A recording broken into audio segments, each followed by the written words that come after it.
আসসালামু আলাইকুম বন্ধুরা, আজকে আপনাদের জন্য নিয়ে এসেছি মজাদার চিকেন বান রেসিপি। এই বানটি আপনারা বাচ্চাদের টিফিনে খুব সহজেই বানিয়ে নিতে পারেন। চলুন তাহলে দেখা যাক কীভাবে বানিয়ে নেব। প্রথমে আমি একটি বাটিতে নিয়ে নিচ্ছি 1 কাপ পরিমাণ চিকেন, আর সাথে নিয়ে নিচ্ছি 1 কাপ পরিমাণ গ্রেট করা আলু এবং গাজর। এরপর এতে ধীরে ধীরে দিয়ে দিচ্ছি 1 চা চামচ রসুন বাটা, 1 চা চামচ আদা বাটা, হাফ চামচ জিরা বাটা, দিয়ে দিচ্ছি অল্প একটু লেবু, আর স্বাদ মতো লবণ, 1 চামচ মরিচের গুঁড়া, হাফ চামচ হলুদের গুঁড়া, হাফ চামচ ধনিয়া গুঁড়া। এরপর মিশ্রণটিকে ধীরে ধীরে ভালোভাবে মেখে নিয়ে রেখে দেব 10 মিনিটের জন্য। এরপর একটি প্যানে আমি পেঁয়াজ এবং কাঁচামরিচ ধীরে ধীরে ভেজে নেব নরম হওয়া পর্যন্ত। এরপর ম্যারিনেট করা চিকেন এবং সবজিগুলো দিয়ে দেব। দিয়ে কড়াইতে ভালোভাবে চামচ দিয়ে নেড়ে চেড়ে মশলার সাথে পেঁয়াজ এবং কাঁচামরিচ মিশিয়ে সেটাকে ঢাকনা দিয়ে রেখে দেব 5 মিনিটের জন্য। এই সময় চুলার আঁচ থাকবে মিডিয়াম। ঢাকনা দিয়ে রেখে দেব। তারপর 5 মিনিট পর ঢাকনা খুলে সেখানে হাফ কাপ পরিমাণ পানি দিয়ে আবারও ঢেকে দিয়ে নেড়েচেড়ে ঢেকে দিয়ে রেখে দেব 10 মিনিটের জন্য। 10 মিনিটে চিকেনগুলো সিদ্ধ হয়ে যাবে এবং সাথে সবজিও সিদ্ধ হয়ে যাবে। এরপর 10 মিনিট পর ভালোভাবে নেড়ে চেড়ে সবজিগুলোকে আমি পানি শুকানো পর্যন্ত ভালোভাবে নেড়ে চেড়ে নিয়ে নেব। এরপর হয়ে যাবে আমার চিকেন রান্না হয়ে গেলে এরপর আমি বানিয়ে নেব বানের জন্য ডো তৈরি করে নেব। এর জন্য আমি নিয়ে নিচ্ছি হাফ কাপ পরিমাণ কুসুম গরম পানি এবং 1 চা চামচ গুঁড়ো দুধ, 1 চা চামচ চিনি, আর 1 চা চামচ ইস্ট। মিশ্রণটিকে ভালোভাবে মিশিয়ে আমি রেস্টে রেখে দেবো 15 মিনিটের জন্য। 15 মিনিট পর দেখা যাবে ইস্টগুলো ফুলে উঠেছে। এরকম ফুলে উঠলে সেটাকে আমি নেড়েচেড়ে মাখিয়ে তারপর দিয়ে দিচ্ছি 1.5 কাপ পরিমাণ ময়দা। এখানে 1.5 কাপ পরিমাণ ময়দা নিলে মিশ্রণটি খুব সুন্দর হবে।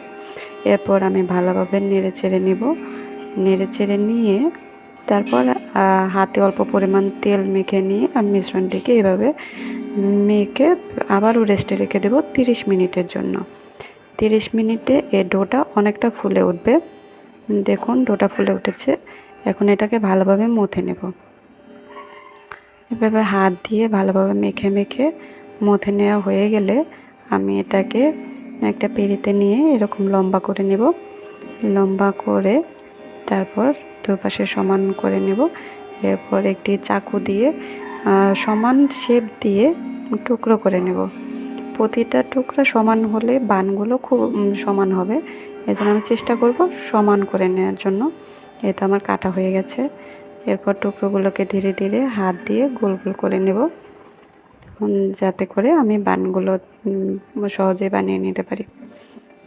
এরপর এই তো আমার গোল করা হয়ে গেছে। দেখুন আমি এবার একটি বান গোল করে সেখানে এভাবে হাত দিয়ে চেপে চেপে গোল করে এটার ভেতরে দিয়ে দিচ্ছি চিকেন আর ভেজিটেবলের যে কারি করেছিলাম সেটা দিয়ে মুখটা ভালোভাবে লাগিয়ে হালকা চ্যাপটা করে নিচ্ছি। এই তো দেখুন আমার বানটা তৈরি হয়ে গেছে বানানো। এভাবে সবগুলো বানিয়ে নেব ধীরে ধীরে। বানানো হয়ে গেলে একটি প্লেটে এভাবে সাজিয়ে আমি ঢাকনা দিয়ে আবারও রেখে দেব 30 মিনিটের জন্য। 30 মিনিটে বানগুলো ফুলে উঠবে। এরপর আমি কড়াইতে তেল নিয়ে সেটাকে গরম করে নেব। গরম হয়ে গেলে সেখানে ধীরে ধীরে বানগুলো একটা একটা করে দিয়ে মিডিয়াম আছে সবগুলো বান এভাবে ভেজে নেব। প্রথমে এক পাশ হয়ে গেলে আমি উল্টো পাশে ভেজে নেব এবং ধীরে ধীরে চুলার আঁচটা মিডিয়ামে রেখে ধীরে ধীরে ভাজতে হবে, যাতে পুড়ে না যায় এবং বানটাতে সুন্দর একটা কালার চলে আসে। এভাবে আমি দুপাশ সুন্দর করে উল্টো পাল্টা করে ভালোভাবে ভেজে নিচ্ছি। এই তো দেখুন আমার বানগুলো ভাজা হচ্ছে। এই তো এক পাশে আমার কালার চলে এসছে, আর এক পাশে কালার চলে আসলে আমি নামিয়ে নেব।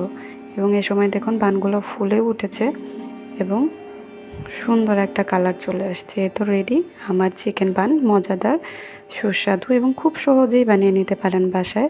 আর এগুলো খুবই সফট এবং খেতেও খুব মজা। আমার চ্যানেলে নতুন হলে অবশ্যই সাবস্ক্রাইব করবেন এবং একটি লাইক এবং কমেন্ট করতে ভুলবেন না। ধন্যবাদ।